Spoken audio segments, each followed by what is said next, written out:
Hello student, welcome to my channel study with Rajib.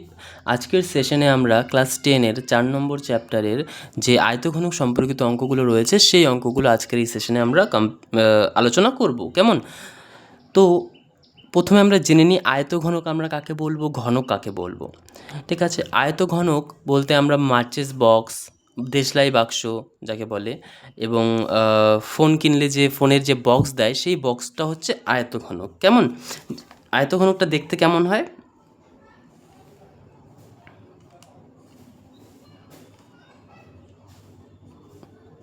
অনেকটা এমন। কেমন? এটাকে বলে আয়তঘনক। এবার আমরা জানবো ঘনক কাকে বলবো। ঘনক দেখতে অনেকটা লুডুর ছকের মতো। তোমরা সবাই লুডুর ছক্কা দেখেছো? তো লুডুর ছক্কা হলো একটা ঘনক। কেমন? তারপরে রুবিক্স কিউব, ওটাও একটা ঘনক। তো আজকে আমরা এই চ্যাপ্টারের অঙ্কগুলো করব। তো দেখো, 3 নাম্বার থেকে আমাদের অঙ্ক শুরু হচ্ছে। ঠিক আছে, প্রথম 1 আর 2 নাম্বারে ঘনক কেমন, ঠিক আছে, ওগুলোই দেওয়া রয়েছে। তো 3 দাগের অঙ্কে কি বলেছে দেখো, একটি সমকোণী চৌপালাকার ঘরের দৈর্ঘ্য প্রস্থ উচ্চতা যথাক্রমে 5 মিটার, 4 মিটার এবং 3 মিটার হলে সবচেয়ে লম্বা যে দণ্ডটি রাখা যাবে তার দৈর্ঘ্য হিসাব করি। কি বলেছে বুঝতে পেরেছো? যে একটি চৌপলাকার বলতে আয়তঘনক। কেমন? তার মধ্যে তার দৈর্ঘ্য দেওয়া রয়েছে, প্রস্থ দেওয়া রয়েছে এবং উচ্চতাটাও দেওয়া রয়েছে। দৈর্ঘ্য দেওয়া রয়েছে 5, প্রস্থ দেওয়া রয়েছে 4 এবং উচ্চতা দেওয়া রয়েছে 3 মিটার। এবার বলেছে ওখানে সবচেয়ে লম্বা যে দণ্ড সেটা মানে কত রাখা যাবে। এবার ভাবো যে একটা দেশলাই বাক্স, সেই দেশলাই বাক্সর মধ্যে তুমি একটা দণ্ড রাখবে বা কাঠি রাখবে, তাহলে তুমি কোন বরাবর রাখলে সবচেয়ে বড় রাখা যাবে? তার কোণা বরাবর। আর দেশলাই বাক্স কি একটা আয়তঘনক, তো তার কোণা বরাবর আমরা যে দণ্ডটা রাখবো সেটাই সবচেয়ে লম্বা। তাহলে আমরা যদি আয়তঘনকের কর্ণটা বের করি, কর্ণের দৈর্ঘ্য সেটাই হবে লম্বা দণ্ডটির দৈর্ঘ্য। বুঝাইতে পারলাম? তো চলো অঙ্কটা করি। এটা আমাদের 3 দাগের অঙ্ক।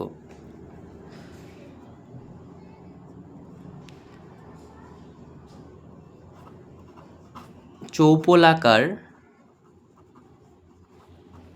ঘরে সবচেয়ে বড় দণ্ড রাখা যাবে কোণা বরাবর বা কৌণিক বরাবর। ওকে, কোণা বরাবর। ঠিক আছে, সুতরাং আয়তঘনকের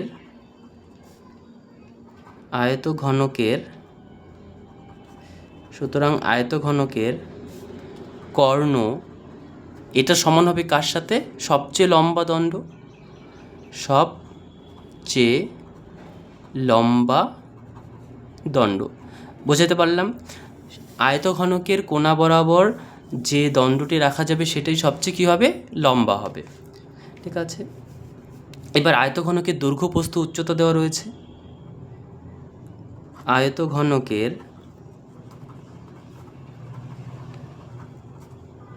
দৈর্ঘ্য সমান সমান 5 মিটার, প্রস্থ সমান সমান 4 মিটার এবং উচ্চতাও দেওয়া রয়েছে, এবং উচ্চতা সমান সমান 3 মিটার। সুতরাং আমরা কর্ণ বের করতে পারবো। সুতরাং কর্ণের ফর্মুলা কি রয়েছে? ঠিক আছে, যে ফর্মুলাগুলো লিখবো এগুলো তোমরা নোট করে নেবে, কেননা এই চ্যাপ্টার অঙ্কগুলো করতে এই সূত্রগুলো প্রতিটা ক্ষেত্রেই লাগতে পারে। কেমন?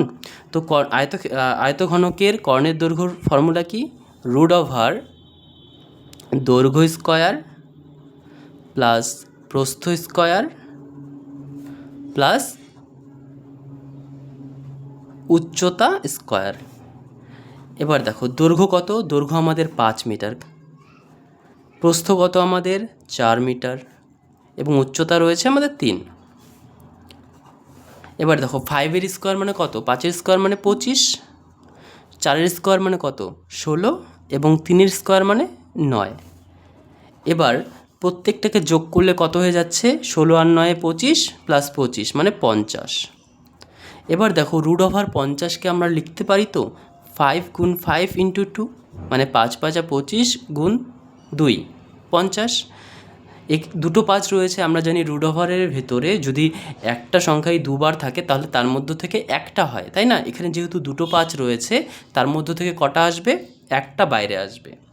আর ভেতরে শুধু একটা 2 রয়েছে, তাহলে সেটা √এর ভেতরে চলে যাবে। কেমন? তাহলে এখানে আমরা বের করলাম আয়ত ঘনকের কর্ণ কত? 5√2। এটাই আমাদের অ্যান্সার হয়ে যাবে। কেমন? এবারে আমরা 4 দাগের অঙ্কটা দেখব। চলো, 4 দাগে কি বলেছে দেখো, একটি ঘনকের একটি তলের ক্ষেত্রফল 64 বর্গমিটার। ঘনকটির আয়তন হিসাব করে লিখি। একটি ঘনকের একটি তলের ক্ষেত্রফল হলো 64 বর্গমিটার। ঠিক আছে, এটা একটা ঘনক।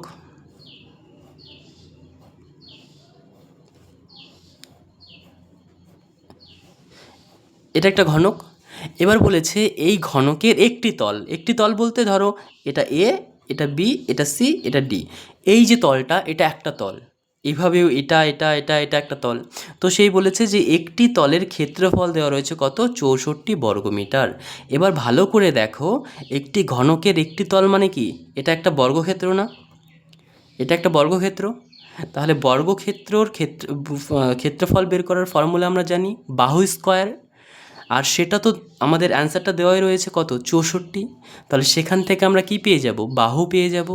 আর সেই বাহু যদি পেয়ে যাই তাহলে আমরা ঘনকের আয়তন বের করার ফর্মুলার মধ্যে সেটা প্রয়োগ করব। ঘনকের আয়তন বের করার ফর্মুলা কি? বাহু কিউব। তাহলে এখান থেকে যে বাহুর মাপটা বের হবে সেখানে বসিয়ে দিলেই আমাদের কি বের হয়ে যাবে? ঘনকের ক্ষেত্রফলটা বের হয়ে যাবে। কেমন? চলো অঙ্কটা করা যাক। এটা আমাদের 4 দাগের অঙ্ক। ঠিক আছে, ঘনকের একটি তলের কি দেওয়া রয়েছে? ক্ষেত্রফল দেওয়া রয়েছে। ক্ষেত্রফল সমান সমান 64 বর্গ মিটার। এবার ঘনকের একটি তল অর্থাৎ একটি কি? একটি বর্গক্ষেত্র। ঘনকের একটি তল অর্থাৎ কি? একটি বর্গক্ষেত্র। সুতরাং বর্গক্ষেত্রের ক্ষেত্রফল ফর্মুলা কি? বর্গক্ষেত্রের ক্ষেত্রফলের ফর্মুলা বাহু স্কয়ার। বাহু স্কয়ার। এবার এই যে বাহু স্কয়ার, এটা শর্তে কার সমান? 64-র। কারণ বলেই দিয়েছে যে একটি তলের ক্ষেত্রফল 64 বর্গমিটার। তাহলে শর্তে এই বাহু স্কয়ার কার সাথে সমান হবে? এই 64-র সাথে সমান হবে। এবার দেখো, বাহু স্কয়ার আমরা কি জানি যে যদি স্কয়ার থাকে সেটা সমান সমানের ওপাশে চলে যায় তাহলে সেটা √ওভার হয়ে যায়, তাই না? তাহলে বাহুটা আমরা লিখলাম, 64টাও লিখলাম। এই স্কয়ারটা যখনই এদিকে চলে আসবে, সমান সমানের এপাশে চলে আসবে, সেটা অটোমেটিকলি কী হয়ে যাবে? √ওভার হয়ে যাবে। এবার দেখো 64-র বর্গমূল কত? অর্থাৎ √64-র যদি আমরা বের করি তাহলে কি আসবে? 8 আসবে, তাই না? তাহলে আমরা বাহু পেয়ে গেলাম কত? বাহু পেয়ে গেলাম 8। এবার ঘনকের ক্ষেত্রফল। এবার ঘনকের ক্ষেত্রফল সমান সমান কি? বাহু কিউব। মনে থাকবে, ঘনকের ক্ষেত্রফল বের করার সূত্র হলো বাহু কিউব। এবারে এই বাহু মানে আমাদের কত? 8, তার উপরে কিউব। 8-এর কিউব মানে কত? 8-এর কিউব মানে হলো 512। তোমরা এই যে প্রায় 20 পর্যন্ত কিউব সব মনে রাখবে এবং 20 পর্যন্ত স্কয়ার, মিনিমাম 20 পর্যন্ত স্কয়ার মনে রাখতে হবে। কেমন? তো এটা আমাদের অ্যান্সার হয়ে গেল 512। আশা করি বুঝতে পেরেছো। চলো আমরা তার পরের দাগের অঙ্ক দেখি, অর্থাৎ 5 দাগের অঙ্ক দেখি। 5 দাগে কী বলেছে দেখো, আমাদের বকুলতরা গ্রামে 2 মিটার চওড়া এবং 8 ডেসিমিটার গভীর একটি খাল কাটা হয়েছে। 240 ঘনমিটার মাটি কাটা হয়ে থাকে, তবে খালটি কত লম্বা হিসাব করে লিখি। দেখো, একটা খাল কাটা হয়েছে, হ্যাঁ, ছবিতে ভালো মতো বোঝো আগে। একটা খাল কাটা হয়েছে, বুঝলাম। এটা একটা খাল কাটা হয়েছে। আচ্ছা, খাল কাটা হয়েছে। এবার এই খালটা যে কাটা হয়েছে তার চওড়া কত ছিল? 2 মিটার। হ্যাঁ, এটা চওড়া 2 মিটার। কতটা গভীর? এটা গভীর। এটা কত মিটার? এটা বলেছে 8 ডেসিমিটার। ওকে, এবার বলেছে এখান থেকে টোটাল মাটি কাটা হয়েছে, তার মানে আয়তনটা যতটা মাটি ছিল সেটাই তো তার আয়তন ছিল। এটা বলেছে 240 ঘনমিটার। তাহলে আমাদের উচ্চতাটা বের করতে বলেছে। কেমন? চলো আমরা করি। এটা কত নাম্বার অঙ্ক? 5 দাগের, তাই তো? এখানে দৈর্ঘ্য সমান সমান কত? 2 মিটার। প্রস্থ সমান সমান কত? 8 ডেসিমিটার। আর যেহেতু এটা মিটারে আছে আমাদের এটাকে মিটারে নিয়ে যেতে হবে, তাহলে 0.8 মিটার। এবং উচ্চতা ধরি এক্স মিটার। উচ্চতা ধরলাম এক্স মিটার। সুতরাং আয়তঘনকের